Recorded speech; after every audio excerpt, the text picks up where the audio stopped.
আসসালামু আলাইকুম ওয়া রাহমাতুল্লাহি ওয়া বারাকাতুহু। প্রিয় অডিয়েন্স, কেমন আছেন আপনারা সবাই? আজকে পবিত্র জুম্মাবার, সবাই আমরা নামাজ পড়ে আসলাম। আপনারা জানেন আমি অনেক বিজিবল একজন মানুষ। কর্মক্ষেত্রে খুব ব্যস্ত থাকতে হয়, রাত এবং দিন থাকতে হয়। যাই হোক, আল্লাহর অশেষ রহমতে ৫-৬টা দিনের জন্য আমার আপন গৃহে সুনামগঞ্জ বাসায় আছি, নামাজ থেকে আসলাম। পাশাপাশি আমার ছেলেও ছিল, নামাজ পড়ে আসলাম।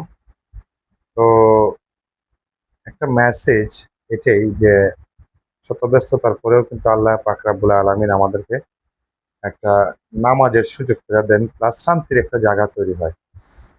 আমি বলবো সবাইরে যে আমরা যেহেতু মুসলমান, আপনার ছেলে মেয়ে আপনার তাদের ভালো মানুষের মতো মানুষ করা বা যে কোনো ইসলামী শিক্ষায় শিক্ষিত করা এটা আপনার দায়িত্ব এবং কর্তব্যের মধ্যে পড়ে।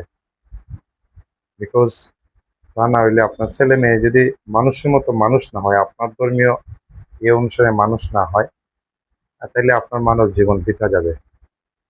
তো যাই হোক, আমাদের ধর্মেও তো বলা আছে, ইন্না সালাতা তানহা আনিল ফাহশাই ওয়াল মুনকার।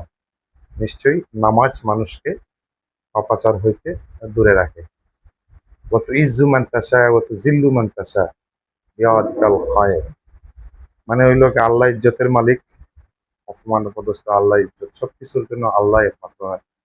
তো যাই হোক, আমি নামাজটা পড়লাম আমাদের পাড়ার মসজিদে, আমার ছেলেও ছিল সাথে। আমার খুব ভালো লাগছে যে আমার ছেলেটা, ইনশাআল্লাহ দোয়া করবেন, আমার ছেলে মেয়ে উভয়ই আমি আমাদের মহাগ্রন্থ আল কোরআন শিখানোর পড়ার চেষ্টা করছে, তারা করছে, প্রথমও দিছে, প্লাস আমিও কিছু জানি, আমার পরিবারও তা জানে।